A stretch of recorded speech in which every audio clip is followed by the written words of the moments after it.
السلام عليكم ورحمة الله وبركاته. معكم حمادة. هركب فلانسر شارك شاشة 10 بوصة بدل الشاشة ال7 بوصة دي. الشاشة دي كانت جاية في العربية، طبعا دي تركيب برضو، بس الشركة لما نزلت كانوا يحطوا لها شاشة ويقول لك دي جاية في العربية. لا، ما فيش الكلام ده. هما في المعرض كانوا بيحطوا الشاشات دي مع كاميرا خلفية ويقولوا دي جاية في العربية. المهم هنركب شاشة بدل دي. الشاشة ال10 بوصة اللي هتركب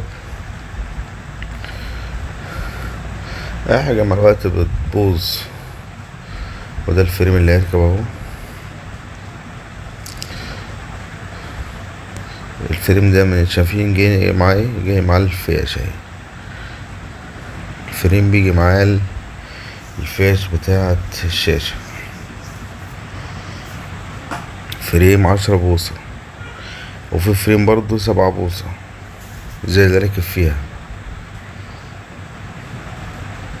ودي الفيشة زي ما قلنا، فيشة على فيشة. هي المفروض اسمها ايزو. احنا بنقول كده عشان نعرف الناس، دي اسمها ايزو او واصلة، بس هي اسمها الصحيح ايزو. تمام. شوف كده الوصلات مع بعضينا كده. دي وصلة الGPS، ودي وصلة الفيديو اوت والفيديو ان، ووصلة صب، ووصلة الكاميرا الصفرة دي وصلة الكاميرا، ومعاها 2 فلاشة، كابلين فلاشة. هركب مكان الشاشة دي شاشة 10 بوصة كده. احنا حطينا الشاشة في الفريم زي ما انتم شايفين الفرق. دي حاجة ودي حاجة تانية خالص اهو. تربط بال4 مسامير، نربط الهوايات، نركب الهوايات مع الانتظار. يبقى احنا بننقل الهوايات والانتظار في الفريم الجديد مع الشاشة طبعا. كده احنا خلصنا الوش بالشاشة بالانتظار بالهوايات. وده الكاست اللي كان راكب، طبعا ده هيتفك خلاص. ودي الشاشة بعد ما ركبت، شاشة 10 بوصة اندرويد 10.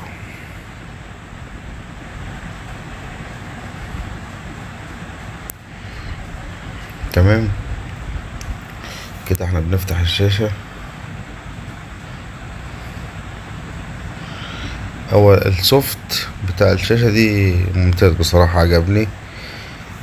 دي الشاشة الخارجية بتاعت الشاشة، او واجهة الشاشة عجباني بصراحة الواجهة. طبعا دي الايقونات، يعني كل شاشة بركبها لها سوفت، الأغلبية السوفتات اللي أنا عارفها، فدي جديدة بصراحة عليا.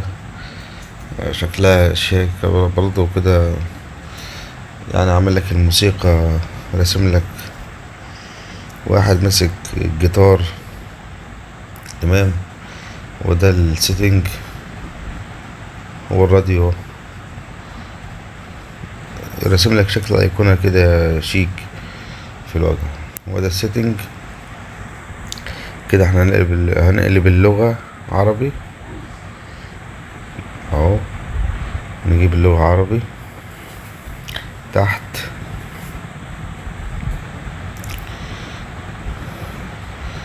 دي الخطوات اللي تخليك تجيب اللغة بتاعت الجهاز. كده احنا عديناها، نرجع لها تاني. اللغة العربية هدوس عليها. تمام. ندوس على كلمة مصر، ونمسك كده، ندوس على دوسة طويلة ونسحبها لفوق، وتسيب هي تروح قلبة لوحدها. نرجع نطلع برا كده بقى، هتلاقي اللغة اتغيرت. شايفين منظر الايقونات؟ دي شاشة الواجهة، GPS وراديو وفيديو وميوزك. مساحة التخزين بقى، لو عايز تعرف الجهاز ده مساحته ايه تخش على التخزين الداخلي في السيتنج. هي الشاشة المفروض انها 16، مكتوب 3 جيجا مستخدمة من اصل 12 وحاجة. تمام. طبعا هو بيقسم المساحة، بيقسم الايقونات الاساسية، يعني الايقونات لو البرامج اللي بتبقى اساسية في الجهاز، فهو بيقسمها من المساحة. تمام. وده ميرور لينك من غير كابلات. انا بصور اهو وجايب الكاسيت وانا بصوره اهو. ميرور لينك، جهاز محترم ورامته 2 جيجا.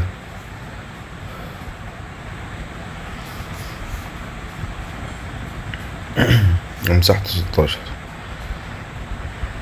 تمام. دي الكاميرا القديمة طبعا زي ما انتم شايفين مشبرة خالص، ان شاء الله نغيرها دلوقتي.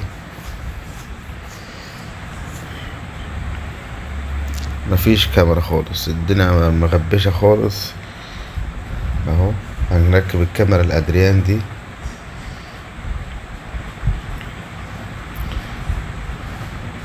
كاميرا محترمة الادريان، كاميرا اتش دي. هنركبها في الاكسدوم. تمام. هي كانت راكبة فيها كاميرا لاتش يعني بودان كده تركب من تحت اهي، شايفين؟ احنا حشنا الكاميرا دي وركبناها حفر. الحفر ما تتاخدش، لكن دي ممكن تتلف كده تروح مكسورة. في ناس عندها حب الأذية يعني. تمام. وده جوجل بلاي، دخلنا عليه على طول اهو. لازم تكون حافظ الجيميل والباسورد بتاعه عشان تخش على جوجل بلاي على طول. تمام. شايفين الكاميرا بقى لما اتغيرت؟ كاميرا ادريان اتش دي، كاميرا محترمة. شايفين الصورة؟ صورة الكاميرا ممتازة جدا. تفصل المارشاليه يرجع زي ما كان اللي انت عليه، يعني انت في اليوتيوب يفضل على اليوتيوب، في فيديو بنشغل فيديو يرجع الفيديو تاني. تمام. وده البلوتوث بقى اجمل حاجة عجبتني بصراحة في السوفت بتاع الجهاز ده، النظام البلوتوث بتاعه كاتب لك هنا اعدادات، اسم الجهاز، الاجهزة المقترنة اهو، وعامل لك عليه علامة. والاجهزة اخر ناحية يكتب لك الاجهزة المتاحة. بصراحة دي حاجة ممتازة بصراحة في الاوبشن بتاع البلوتوث. وزي ما انتم شايفين الواجهة الخارجية شكلها ايه. ده بلوتوث الميوزك، بلوتوث المكالمات حاجة، وده بلوتوث الاغاني حاجة تانية. في ايقونة مخصوصة لانك تشغل بلوتوث اغاني اهو. احنا كده مشغلين فيديو. تمام. ونجيب الكاميرا، شايفين قطع الفيديو جاب لك الكاميرا. معانا الاستاذ مصطفى صاحب العربيه. استاذ مصطفى السلام عليكم. عليكم السلام ورحمة الله. ايه رايك في الشاشه اللي ركبناها يا استاذ مصطفى؟ تسلم ايدك يا باشا، كله تمام وزي الفل وشغل زي الفل. والكاميرا اللي ركبناها غيرناها؟ كله تمام يا باشا، والكاميرا واضحه قدام الناس اهي. تمام اهي الكاميرا. تسلم ايدك يا عم حماده، وتسلم ايدك على شغلك، وكله تمام وزي الفل. كل الامكانيات اللي في الكاسيت شغاله تمام؟ كله تمام يا باشا، والميرور لينك وكله كله تمام. مبروك عليك. الله يبارك فيك يا باشا. وده كان الكاسيت ال 10 بوصه في اللانسر شارك. كان معكم محمد دي جي.